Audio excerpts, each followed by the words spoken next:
Welcome back to the Marvel Movie Minute, a daily podcast in which we assemble to explore the films of the Marvel Cinematic Universe 1 minute at a time. In this, our 6th season, we are looking at the Avengers.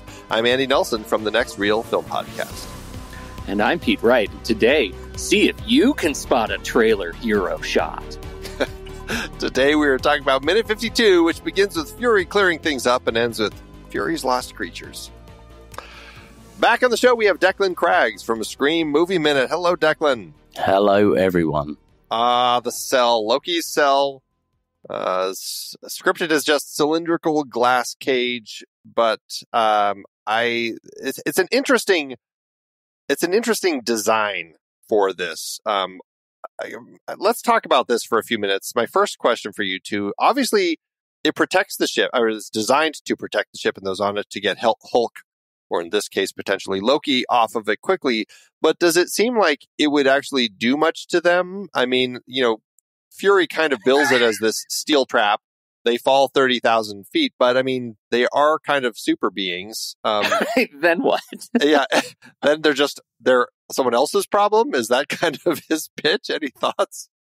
Yeah, so I roughly thought the same as you, that I'm not 100% sure it's going to have too much. I don't think it would have much of an effect on Hulk. No, yeah. Realistically, right. Because, in all the, not just this, but the other films, cartoons, comics, Hulk is effectively indestructible to that sort of thing. Loki, I'm not 100% sure, but from what we've seen of Asgardians, they're fairly sturdy.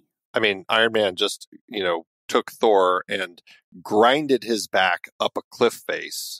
And I mean, even his clothing didn't get torn.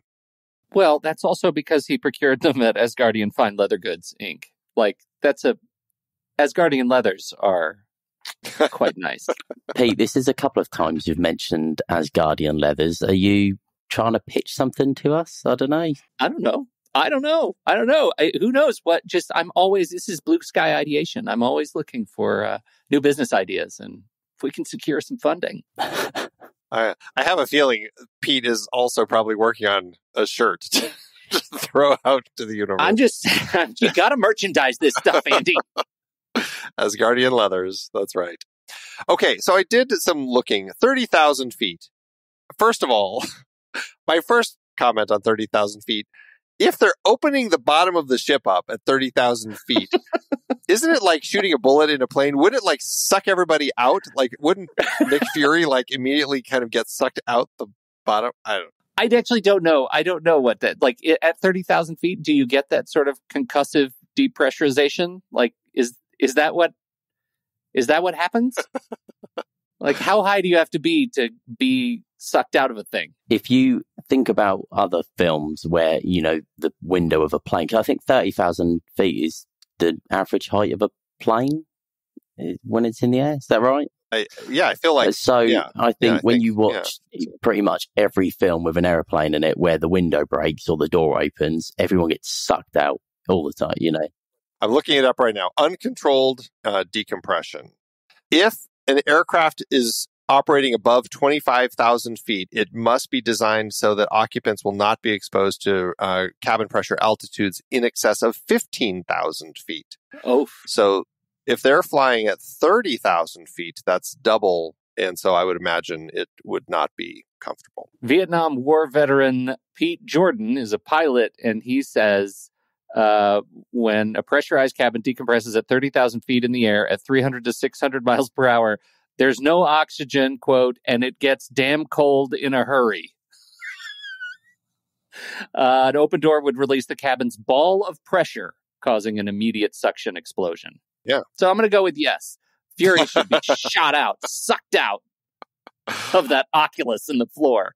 Right. The only thing that saved him was the fact that he's immensely cool. Yes. He's just that kind of guy. It wouldn't matter. He could be standing right next to the hatch when it opened, and he'd be fine. That's actually what he does on his lunch breaks, is he strolls the deck of the helicarrier because he's that cool and can. When it's invisible, he doesn't care. He doesn't get disoriented. Fury don't care. And that's if it is Fury. Oh, Andy, we're going to introduce this conspiracy theory now? Like I'm right just now? saying, maybe there's more to him, more than meets the eye, Pete. More than meets the one eye. You also don't know what franchise we're working in now. No, I was just talking about the fact that he only has one eye. That's all I'm talking about. I don't know what you're talking about. You are. I don't think you are. Okay, here's the other thing. If an object falls 30,000 feet above sea level, say they're 30,000 feet above sea level, they fall 30,000 feet with a terminal velocity of around 53 meters per second near sea level, it will take a human, and I'm assuming, that, a falling cell would fall the same speed, about 157 seconds to fall without a parachute. The final free fall speed just before hitting the ground is 78.45 meters per second, which means that you're moving very fast and you're hitting the ground very hard. And so the cage presumably will be completely obliterated.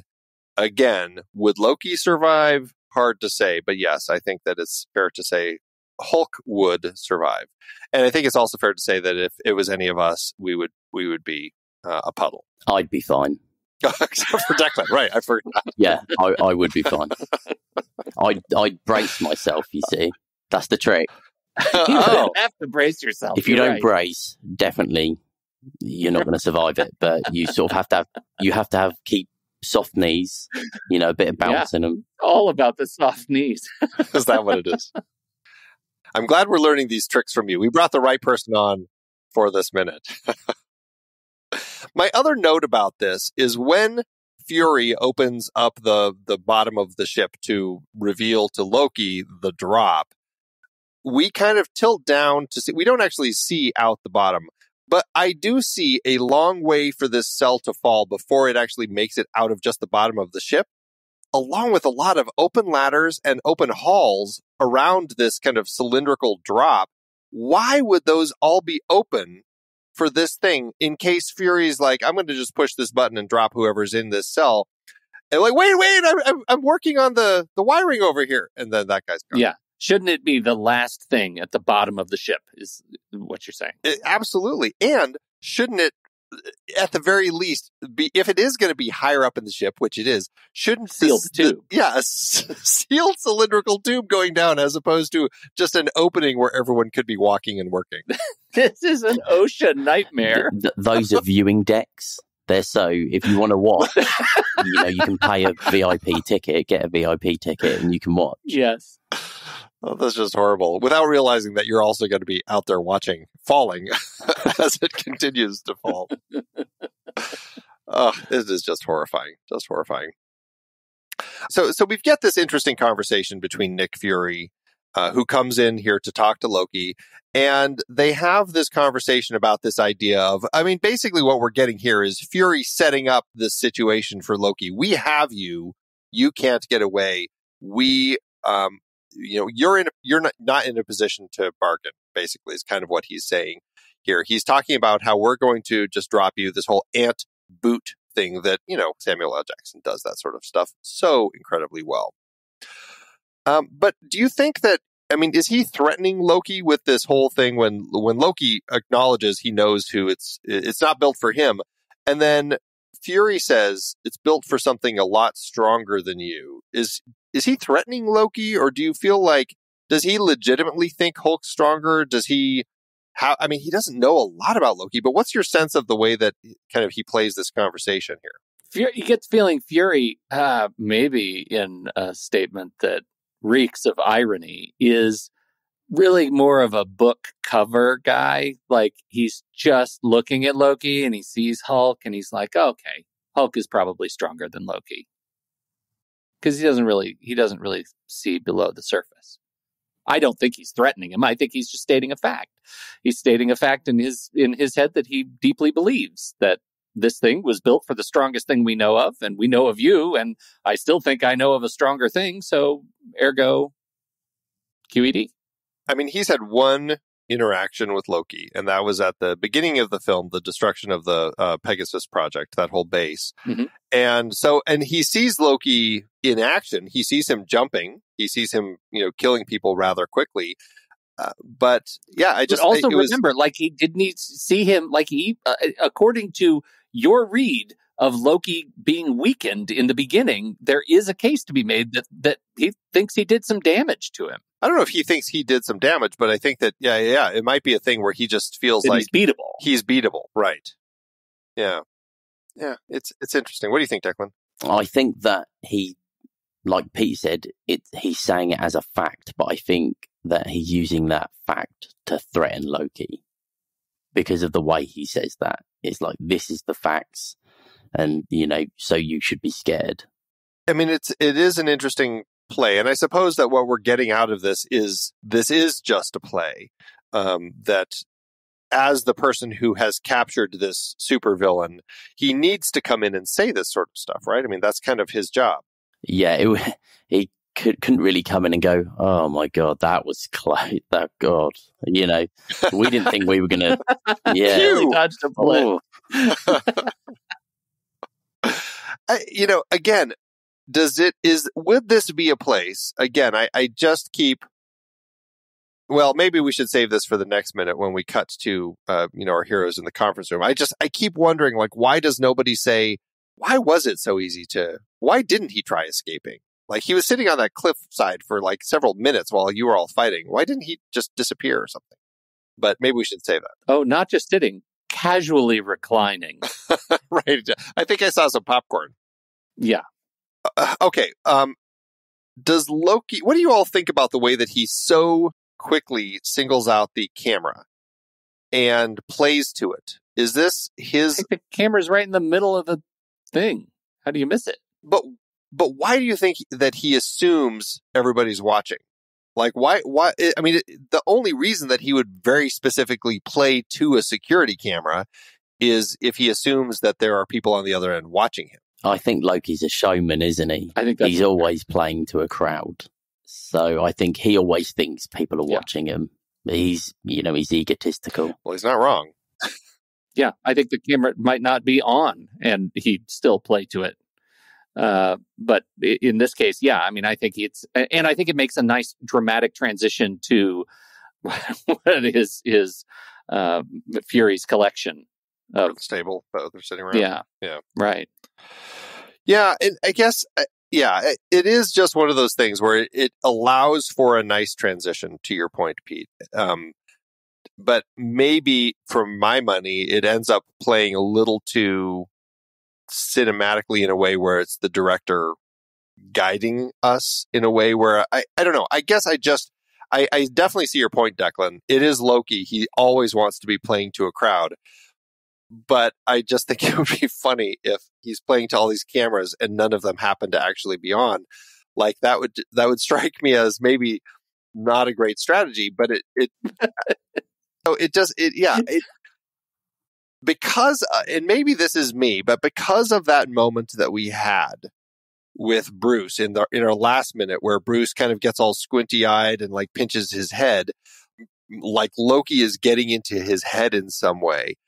Because he so quickly goes to the camera, and we cut to the conference table where we see Natasha and Bruce both kind of watching this play out, it does make me think that, is there some ability that Loki has to kind of tap into to people's heads? And he knows they're watching because he can sense them. Like, that's what I keep getting out of scenes like this. The way that they're being directed is that, I don't know. I just feel like that the director is trying to say Loki can read people in some way that we didn't realize.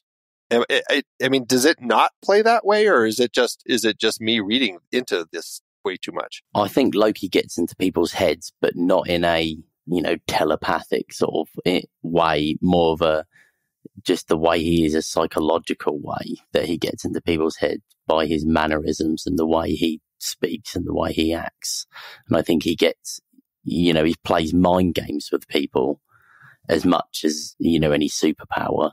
I'm kind of with Declan. I still don't read it that he's, that they're communicating like he has any sort of telepathic control ability. I just feel like he's a manipulator. He's a trickster. And I mean, if there is some sort of mental reckoning going on, they sure don't ever make that, like, it sure never pays off.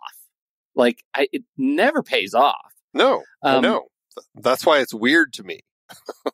Yeah, but I don't see it. Yeah. That's the problem. It's not weird because I don't see it. I No, I don't know. I can't make the case. That's fine. I just, for me, I think I'm probably an island on this, but I just feel like there are a couple of these moments where the director is crafting some scenes involving Loki, like the one in the last minute where Loki and Bruce have an exchange and suddenly Bruce pinches his head, like, the bridge of his nose, like he's having a headache because Loki is, because of the presence. I just don't know.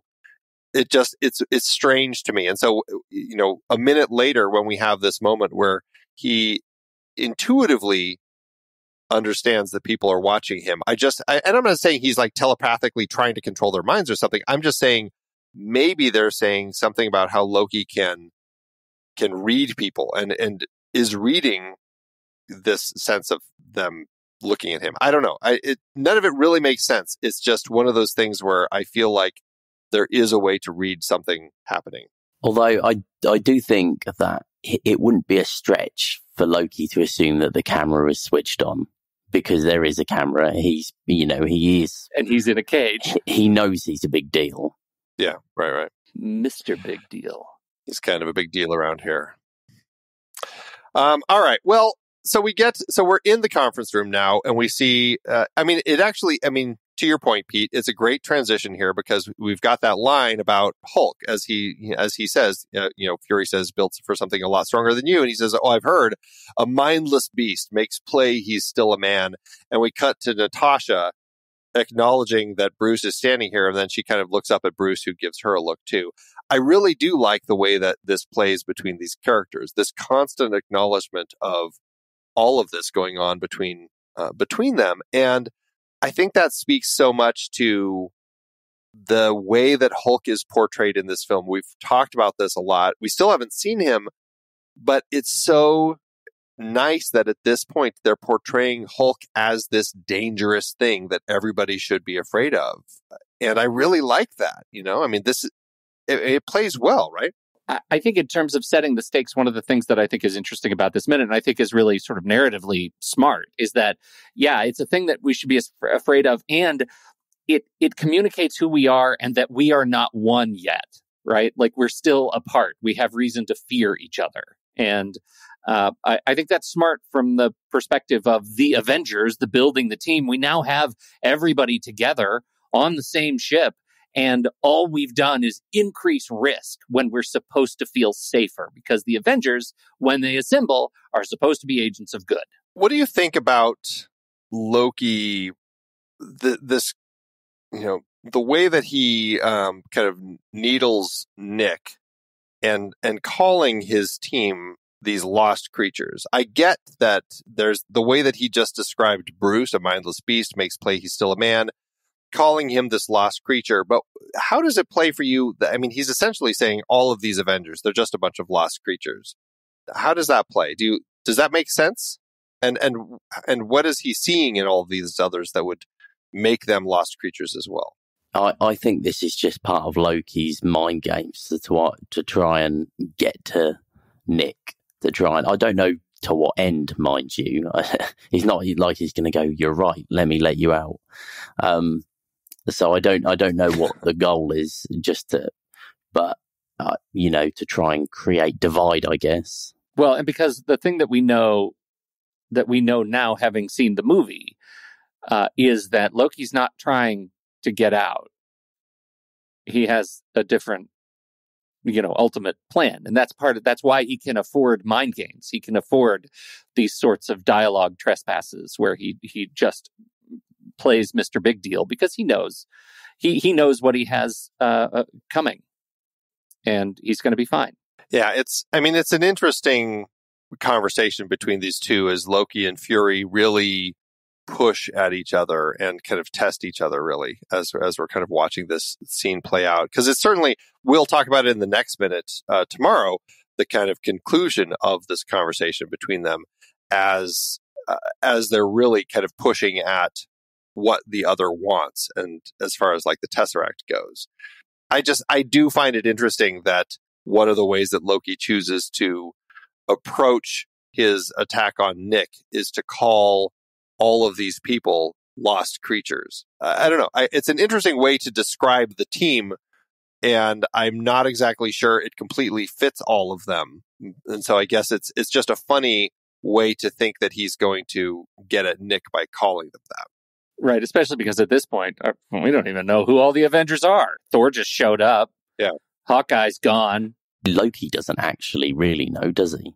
Right. Because he's had, a fight with, he's had interactions and some sort of action scenes with some of them, but he doesn't know them. So that's sort of a bit of a random, a bit of a random statement. It feels deeply written. Yeah. He's, other than what Clint has told him, which presumably is where he's getting all of his information about all of these different people. I mean, he has had very brief interactions with Steve and Tony in Stuttgart, and Natasha too, who was up in the Quinjet, and then the whole fight in the forest, and that's kind of it. Other than Hawkeye, who's on his team, so it's funny how little, and obviously he knows Thor, so there's obviously history there, and I suppose calling Thor a lost creature is par for the course. I suppose that's not really much of a problem at all there. That was actually the nickname when they were growing up. Right, exactly. Well, I don't know if we have anything else about this minute, but otherwise, we can close up today's conversation. We'll be back tomorrow to talk about minute 53. So Declan, tell everybody again about what you're up to. Scream Movie Minute. So watch this space. Episode should be released by the time this episode is released. So very exciting stuff. I'm stoked. Very excited. And this is your first. Yes, this is my first. Yeah, so it's a bit of an experience for me. It turns out everything is harder than I thought it was going to be, but that's okay. Welcome to the club. Yep, good to have you. Oh, that's fantastic. Well, check it out, everybody. It's going to be an exciting one. And that's it for today. We'll be back tomorrow to talk about minute 53. So, Pete, thanks as always. Oh, Andy, tomorrow, what hijinks ensue when Loki gets in Maria Hill's head? Until next time, true believers.